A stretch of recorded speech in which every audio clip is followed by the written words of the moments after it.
Welcome back everyone. How do you feel about mannequins? I know my good friend Jack is absolutely terrified of them. Other people don't mind them, but I guarantee that these mannequin stories will make you feel very uncomfortable. Can you make it to the end? Let's find out. My name is Danny Burke, and this is the top 10 scary mannequin stories. Starting off at number 10 now, we have Cynthia. This story was posted to the paranormal subreddit and is a reminder that one thing more scary than mannequins is a headless one. They said the house my family lived in at the time was already messed up. We had a lot of problems with stuff being moved out or moved around in the place. Our chandelier swinging fairly rapidly like a fan. Our big mouth Billy bass that would start singing at random times. So my parents took the batteries out, but it would still sing. But this is what really got to me. If it was ghosts or spirits, they were playful if anything. One Christmas, when I was around 6, my parents got me a My Scene styling head. I eventually destroyed it under all the makeup and products in its hair, and the eyelashes were crazy because I found out that if I held a hairdryer to its eyes, her lashes would curl. It pretty much looked like Cynthia from the Rugrats, but worse. It always sat on my dresser, looking at my bed, which I shared with my little sister. It was fine at first, but with the more messed up its face got, the more scared of it I was. I wouldn't sleep because I'd just be staring at it scared, or it might get revenge on me. One day, I decided to face it away from the bed so that I would sleep better. When I woke up,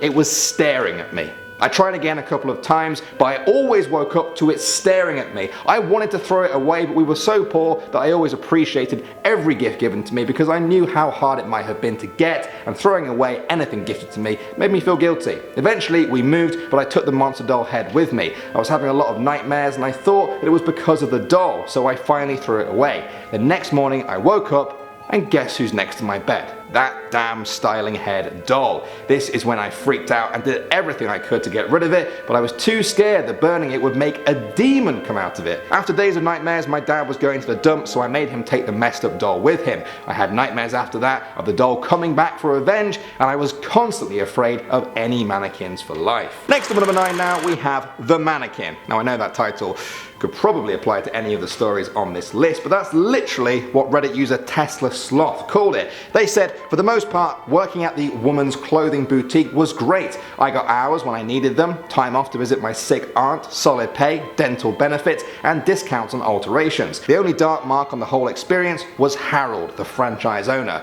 He was brash, uncouth, fond of leering at the more shapely customers and making swine noises behind the backs of the plus-size shoppers. He was a misogynist and an afternoon alcoholic, always reminiscing about his glory days for anyone who would listen, back when he was a sailor in the Royal Navy and had a different woman in every port. He'd roll his sleeves up and flex his biceps, making his little anchor tattoo dance for all the female clerks. When there were no real women to ogle, he'd turn his attention on the mannequins, squeeze their hard plastic bums, jam his tongue against their permanently shut lips, berate them for not getting back to the kitchen and fixing him a sandwich, all that kind of horrible stuff. He had a special affinity for the one he named Julie, a blonde, blue-eyed, elegantly posed mannequin with a hand on her hip. He said she looked like an old girlfriend, a tanner's daughter in Germany. He reserved his most disgusting abuse for her. He would dress her in lingerie and take her on special trips to the office at the back. Once I caught Harold round the back holding her and saying, "Why, Julie, why? Why would you leave me for him?" He was in a similar state last Friday when I closed up the shop for the holiday weekend, leaving him alone in the dark, wallowing in bad memories. I was sure I'd find him there Monday morning, face down in his own vomit. But then, on Sunday, for some reason, I decided to do some research into the real Julie. It took me a while, piecing together the clues I gleaned from Harold's drunken ramblings, but I found her. Julie Mayer, a blonde and blue-eyed tanner's daughter from Wolgast, found murdered in the shipyards in 1969. Her case still unresolved. Of course, I called the police, but when they arrived at the store,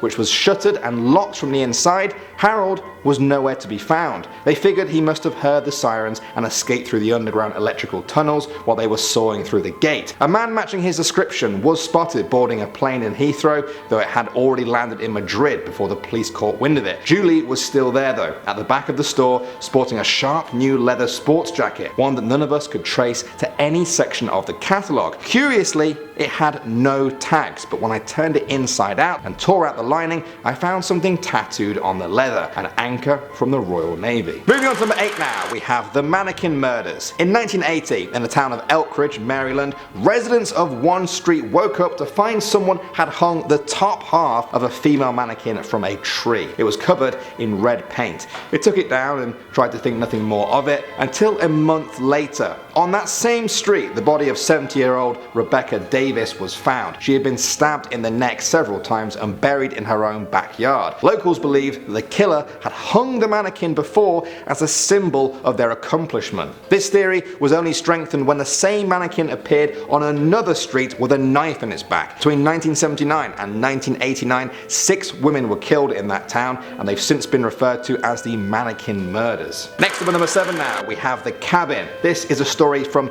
Nexas about the time he visited a friend in a cabin by Lake Michigan. He said, "We went up to the attic there to get some beach toys because that's where JB kept all of the stuff so he didn't have to haul it down every time he went out there. Well, we went up to the attic and I noticed in the corner, covered in some dust and cobwebs, about 8 mannequins. Just some upper torsos and some full body, not too out of the ordinary considering a tailor used to live there. Me and JB's son slept down in the living room on the couch since there were no more beds, and near midnight I heard on the stairs a squeak a few times. Figuring it was just my mom coming to check to make sure we were asleep, I told his son to be quiet and quickly turned the TV off and hid under the covers. After not hearing any noise for a few minutes, I looked out from under the covers and saw 3 of the mannequins moving around in the kitchen. Like their body parts weren't moving, but they were sliding around on the floor. I swore I was dreaming, but was so terribly frightened I hid back under the covers with a small yelp and then heard the dragging on the floor coming closer.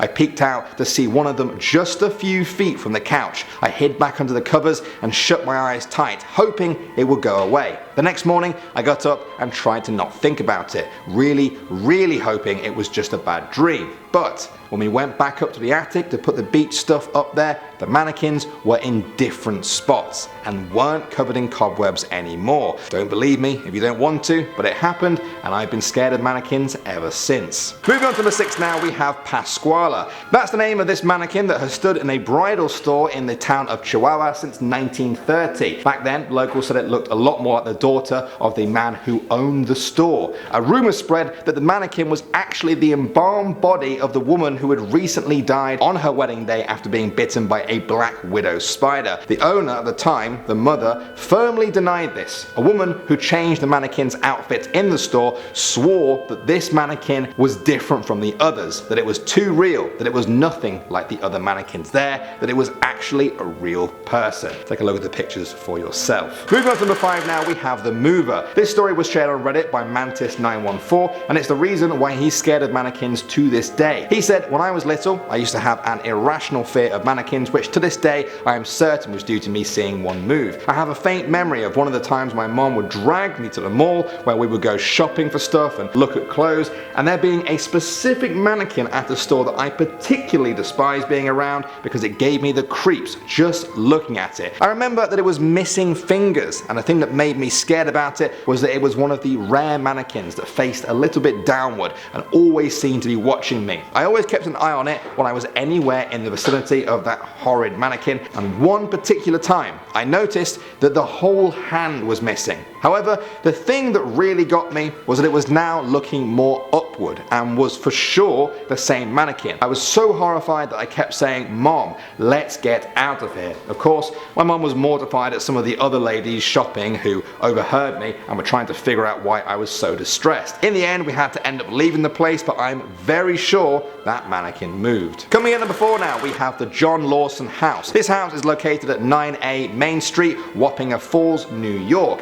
Every day, for a number of years, mannequins could be seen outside the front of that house. They were always dressed in old-fashioned clothes, complementing the age of the house they stood in front of. Every few days, their number, position, and theme would vary. Nobody knew who was moving them, or why they were even there in the first place. One creepy theory is that the dolls are a clue to the gruesome history of the house. In 1871, during a 2-week cold snap, a train crashed just 200 feet from the house, killing 22 people. They say that the mannequins are always pointing towards the crash site. Now, whether or not this is true, the answer may end up staying hidden forever. Some years ago, the mannequins disappeared, never to return to the John Lawson house again. Next up, number 3 now, we have the Faceless. I found this one on yourghoststories.com. It's written by a user called Jake141. They said, over the last 2 weeks, I've been experiencing things which I need help with. It started 2 weeks ago when I was at my girlfriend's house. We were laying there in bed, just trying to sleep. I was still awake when I started to feel scared. Not just scared, terrified. This scared me as I've always felt safe in my girlfriend's house. For the last 1.5 years I've been with her, it's been my safe haven. I tried to ignore it, but it was still there. That same feeling. A feeling of someone watching me. I looked behind me towards the door and a faceless mannequin stood there. One of the wooden art ones. I've always been scared of faceless mannequins, not normal mannequins, not faceless people, just faceless mannequins. And one of these wooden art ones was there. Then I started to hear 2 people whispering, a boy and a girl, the girl older. They were both calling it daddy. It stood there, not moving, just listening to the voices. I was scared enough that I couldn't move. And there I was for the rest of the night until my girlfriend snapped me out of it. This has continued for the last 2 weeks. It's been there every time I've been there. I can see it now. It's outside. No one else can hear or see, but it's there, and the voices are changing. Still the girl and the boy, but it's gone from why is he there daddy to get rid of him, I don't like him being me. I don't know how I know, but I know it's me. I prayed for help and protection and for it to go the first night it came, but still nothing. It's there, stalking me. I've never seen it move, but it is there. I can feel its eyes. Moving on to number 2 now, we have I Feel Fantastic. This is a creepy story you can actually check out for yourself right after you watch this video. I Feel Fantastic is the name of a 2004 video which has creeped people out for over a decade.